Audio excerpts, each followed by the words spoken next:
Good afternoon, chat. My stomach hurts. My headphones work now, though. Equivalent exchange. If you want your equipment to work, your body has to feel not so good. And on days when you feel good, your equipment's not going to work. So it goes. To be honest, I don't remember what's going to happen in this episode. Normally, I'll kind of look ahead at the next manga chapters just to remind myself what comes next. I did not have time to do that this week. And the way that they've been chopping up and reorganizing, reordering everything, I don't even know if it would help. I've had a hell of a week, so I'm having a very hard time focusing, but I will lock in. Oh, it's the shower ghost. Okay. That's what we're getting this episode.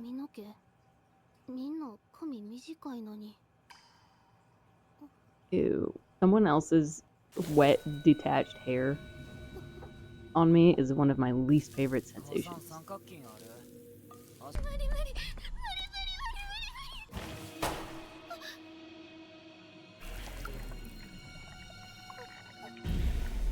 Me with my Sadako wig, to be honest. Wig flu. Wig in orbit.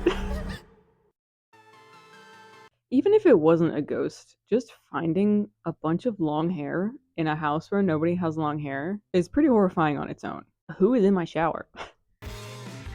They put that big spinning wheel behind him. I have much to say about that, but I think I will say it later. TV screen!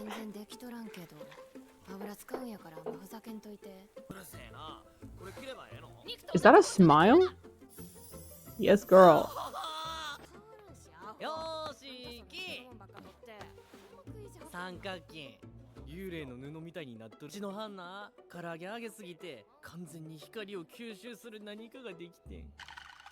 The Vanta Black chicken. How do you know what that tastes like?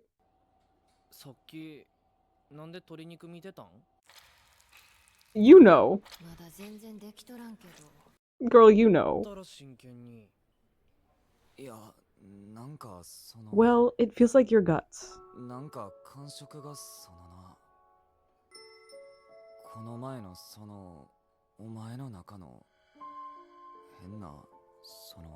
Oh, he liked that. How are you gonna say all this in public where everyone's around you?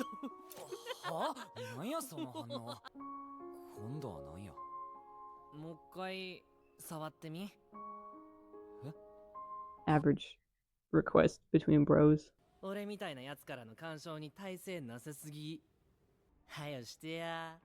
He's somehow drawn to them.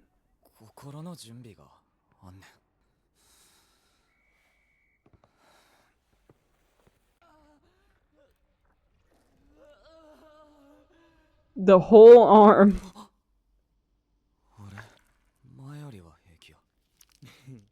Oh, okay, it is just his hand. It looked like the whole arm.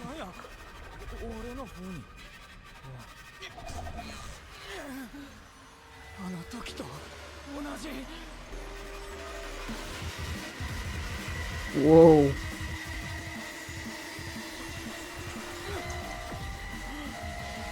Reaching straight into his soul.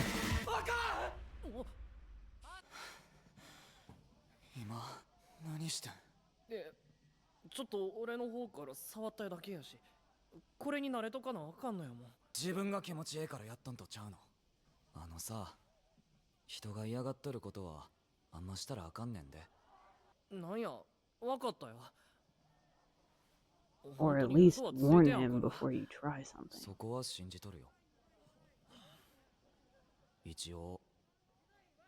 Do I even need to say anything about the hand in the chest hole scene? Like, we all know what's going on there. It feels redundant to even say anything about it because it's such a one-to-one allegory. While you were busy at recess, I was having allegorical sex in the abandoned room. Like, so I've noticed that I seem to hold a more unpopular opinion, and it's my reading of the text that original Hikaru was straight. Seems like a lot of people believe that the attraction was mutual, that Hikaru also had a crush on Yoshiki.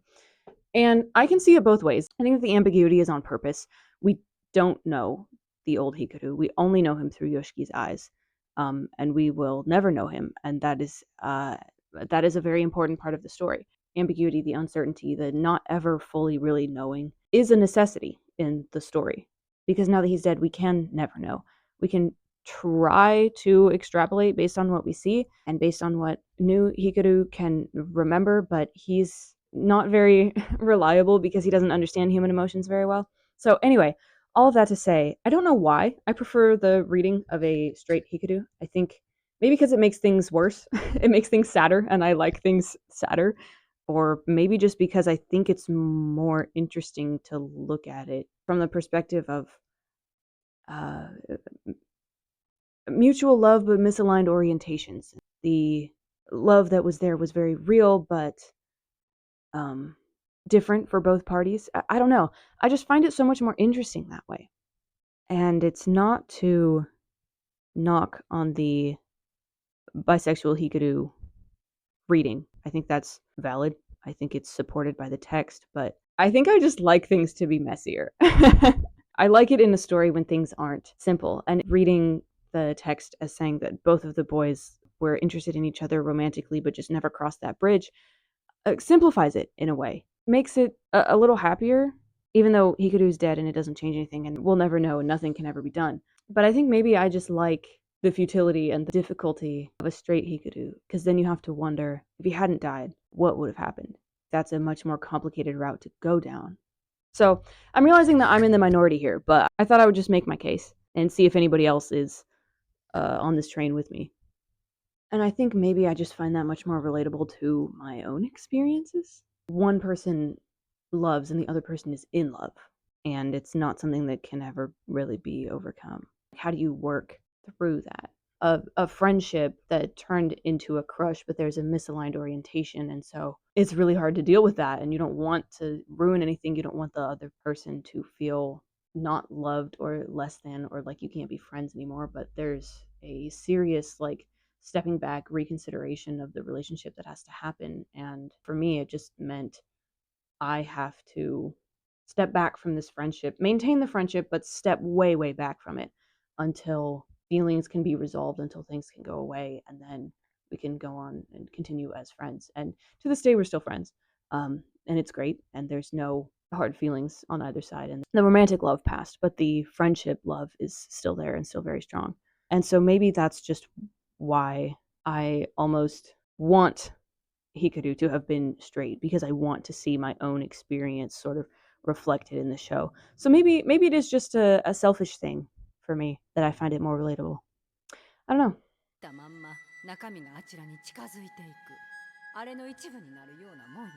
You become less human. It's a both and situation where impurities are drawn to Yoshiki because he has a beautiful soul. And even before he was touched by Hikaru, he was, by nature of being a lonely and compassionate boy, was predisposed to being drawn to impurities. That is very clearly a handprint. You gotta cover that up. People are gonna think you're getting beat at home or at school.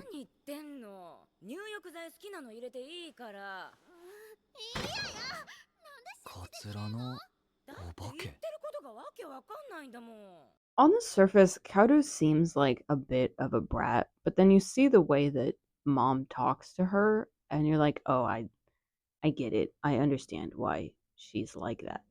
This really would not be a fun household to be in.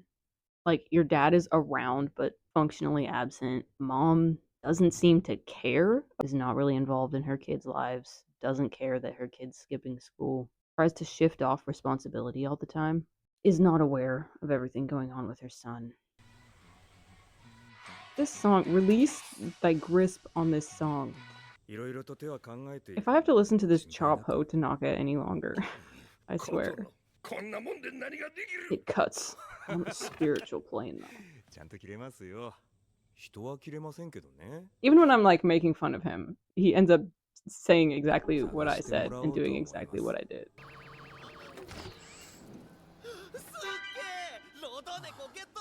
Laser cat? Yeah, that's impressive. These things are rigged against you.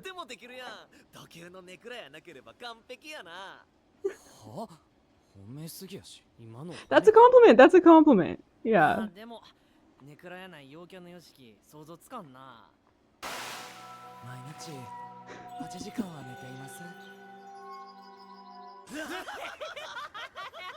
The other kids seem to recognize that Yoshiki is just sort of a gloomy personality, but even they, I think, don't recognize. What am I trying to say?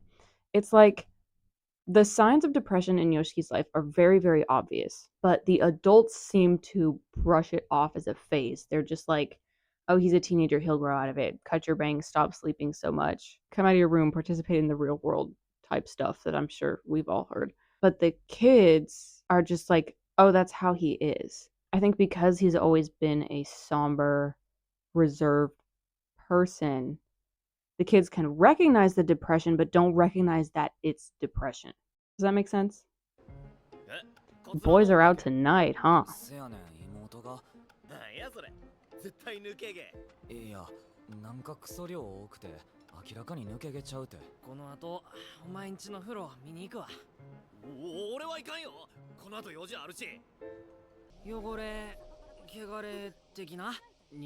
Yeah, tough to be scared of hair when your mom's a hairdresser. Yes, they love Yoshiki. Maki romance subplot? That's new. Is that Yuki? It sounded like Yuki. Oh, I would love some barley tea. I love this evil fisheye horror movie corner lens. Cause you're mixed. Cause you guys are literally becoming each other. Skitty. I want to go find my notes from my Japanese horror, folklore, and religions class because I remember something specific about hair. I can't remember what it was, but I remember that hair is a motif in Japan's ghost stories. I don't want to dig through my notes to see if I can find anything about it. I'll be right back. I took my mic with me, so now you get to listen to me rummaging through my drawers. I took not a lot of notes at all, so we'll see if there's even anything in here. But I did keep everything from college. Calculus, linguistics 176. It's entirely chemistry.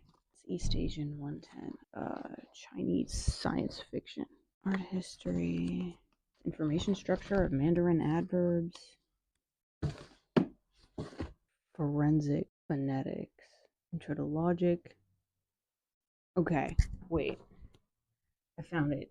Sacred and Scared Horror and Japanese Religion, East Asian Studies 55. So in an entire quarter, I took 3 pages of notes. And really the only thing I can find about the hair is that it's part of ghost iconography because a ghost is a reflection of an impure woman. So disheveled hair is an opposite portrayal of the classic Heian and Edo period norms, where the women would wear these elaborate hairstyles that were perfectly combed and put in place. And so a dead person, or a yure, will have this kind of gross, long, disheveled hair because they're not taking care of it anymore. Because it's in opposition to the cultural norm or the beauty standard of the time. Common motifs, mirrors and reflections, water as conduits for spirits, water and blood, mirrors, replication, reflection, the integrity of the body, breakdown of the family unit, place pollution, hikikomori, fear of losing yourself and boundaries, desire to see the unimaginable, a morbid curiosity, ghost iconography, disheveled hair, the paradox of repulsion and attraction, normality threatened by a monster. I think with the exception of wartime and banned books, everything that I wrote down in my notes for this class is present in this show. It's so Japanese. You're so Portuguese.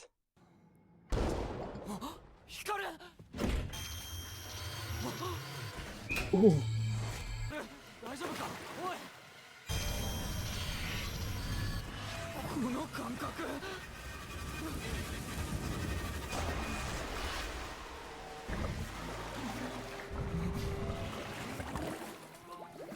The lighting in this scene is so different from the rest of the show. It's really cool. And this is before Hikaru gave half of himself to Yoshiki, so this wig ghost must be pretty powerful to be taking him down like that. The brain blob. Yum. All the things anyone has ever said about you.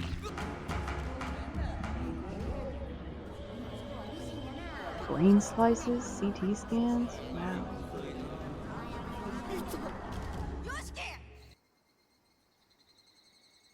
タロウ診断ヨシキのせいや。違う。違うわ。今日の餌当番ヨシキやったやろ。生き物なんやからこういうのは仕方ないことやったんや。 I feel like in the manga they were both kids in this encounter, but I don't remember. お前は2回も忘れて、その度に俺があげてたけどな。いい加減認めろや。は。俺の方が全然カータロウ世話しとったし。は。じゃあなんで死ぬ？変なもん食わせてたよ。だから死んだんやないの？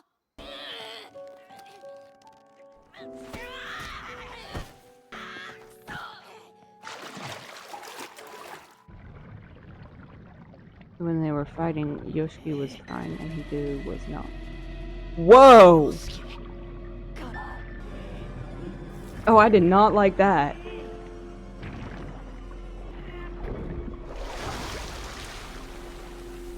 Brother, you are possessed.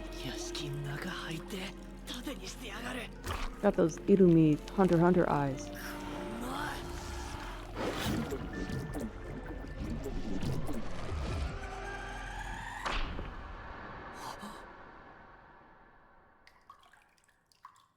Shot straight out the back of his head.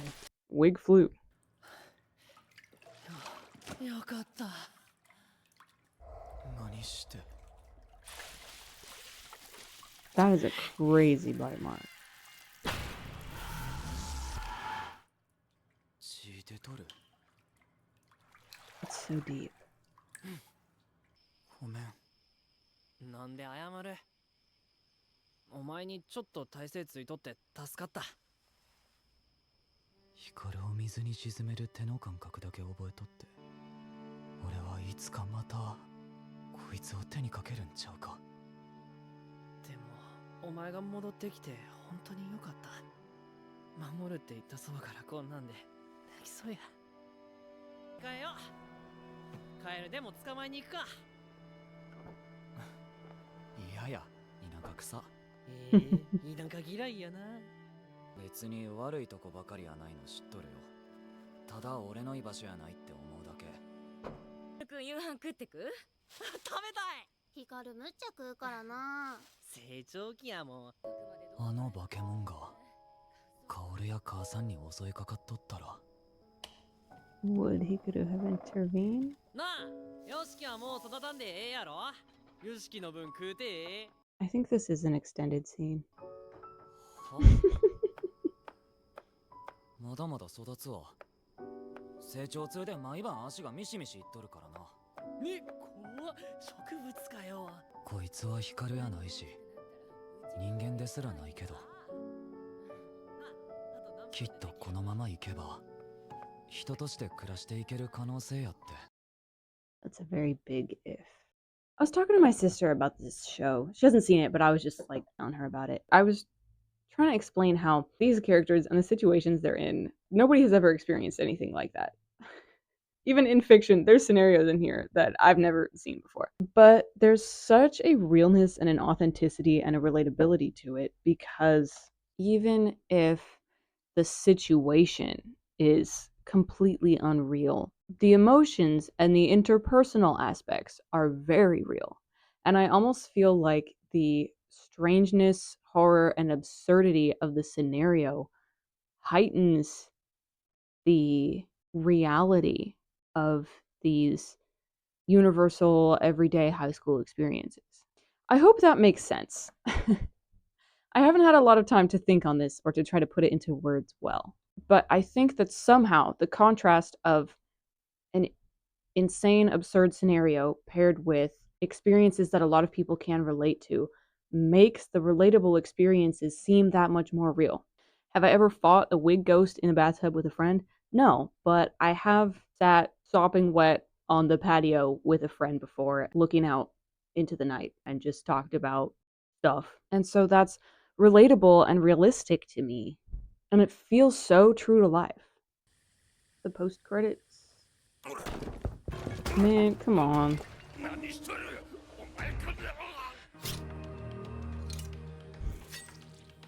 I hate it when people do that in movies and stuff. They always, every time they need blood, they always cut their palm. That is one of the worst places to cut yourself. Prick a finger or get a little bit of blood from your arm or someplace where it's not going to inhibit your everyday function. Yeah, me too. いつかこの男が村を壊すんではないかと。でも俺はどこかで That bad, huh? 望んどるんか。 And don't forget to do your discussion posts. As usual, discussions are due tomorrow by midnight. I think I would actually make a very excellent professor of media studies. I think that I could like pick a show or a book or a series or something and do an incredible 12-week course. That would be a really fun project. If I ever get crazy enough and financially stable enough to do something like that, I don't know who would sign up for a class of me talking about anime or fantasy books or whatever, but that's like the dream job. Anyway, it's been fun. It's been real. Thanks for watching. See you guys next week.